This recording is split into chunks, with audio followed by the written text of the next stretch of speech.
ईश्वर का मार्गदर्शन 11वें कदम की प्रक्रिया है।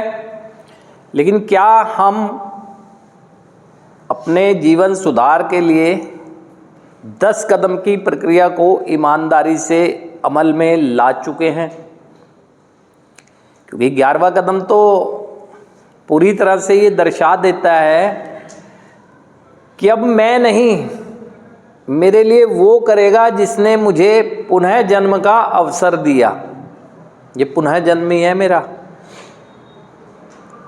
तो अब मैं नहीं, वो करेगा। तो वो करेगा तो क्या उससे मैं मार्गदर्शन लेने की इच्छा रखता हूं, या आज भी अपनी इच्छाओं पर चलने के लिए ही मैं अपने को तैयार कर रहा हूं? अगर अपनी ही इच्छा पर चलने के लिए तैयार कर रहा हूं तो कुछ पास्ट में पलट के देख लेना चाहिए मुझे कि अपने जीवन में अपनी अनियंत्रित होती हुई इच्छाओं को चलाते चलाते मैंने अपनी जिंदगी को एक विनाश के मार्ग पर लाकर खड़ा कर दिया। तो क्या पूरी तरह से विनाश करना चाहता हूं?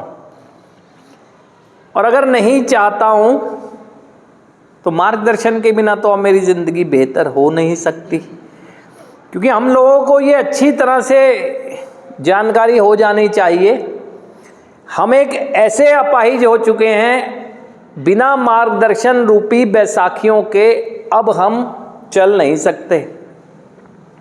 शरीर से तो ठीक है हम, लेकिन हमारी मानसिकता अपाहिज हो गई है।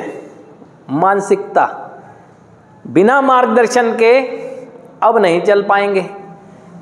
शुरुआत में तो मुझे बहुत ज़रूरी है ही कि मार्गदर्शन लूँ मैं, लेकिन अगर मैंने सोचा कि मैं अपनी ज़िंदगी को खुद से ही संवार सकता हूँ तो संवार सकता हूँ, लेकिन अभी नहीं। क्योंकि अगर संवार सकता तो मेरे हाथ में ही तो थी मेरी ज़िंदगी, दूसरों के हाथ में कहाँ थी? कहाँ किसी ने हस्तक्षेप किया आपके जीवन में? तो मेरी गलतफहमी दूर हो जानी चाहिए। 11वें कदम में कहा गया है, प्रार्थना और ध्यान के द्वारा मैंने अपनी समझ के ईश्वर से सचेत संपर्क बनाने की हर संभव कोशिश की, और क्या है उसकी इच्छा मेरे जीवन के लिए, इस बात की जानकारी लेने की कोशिश की। यानी कि सेल्फ टॉक करता हूँ मैं अपनी अंतरात्मा से, और अंतरात्मा किसी को गलत मार्गदर्शित नहीं करती है। उसने जब आप गलत दिशा में जा रहे थे या जाने की सोच रहे थे, तब भी आपको जागरूक किया है आपकी अंतरात्मा ने कि नहीं कर, विनाश हो जाएगा। लेकिन फिर भी हमने किया, क्योंकि अनियंत्रित होती हुई इच्छाएं थी ना, इच्छाओं का दबाव इतना था कि हमने एक्शन किया, चाहे फिर बाद में पछतावा ही हुआ। तो देखो, जिस चीज़ का हमें अनुभव है हमें अनुभव, तो हमें उस अनुभव का लाभ लेना चाहिए ना।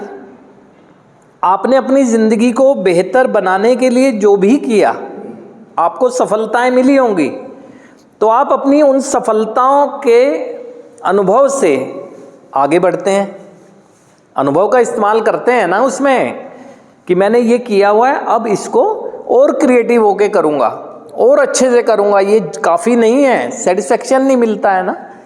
तो जब आपको अनुभव है कि इच्छाएं चलाने की वजह से विनाश मैंने अपना ही किया, तो इस अनुभव का लाभ क्यों नहीं ले रहे आप? इसका मतलब लेना ही नहीं चाहते।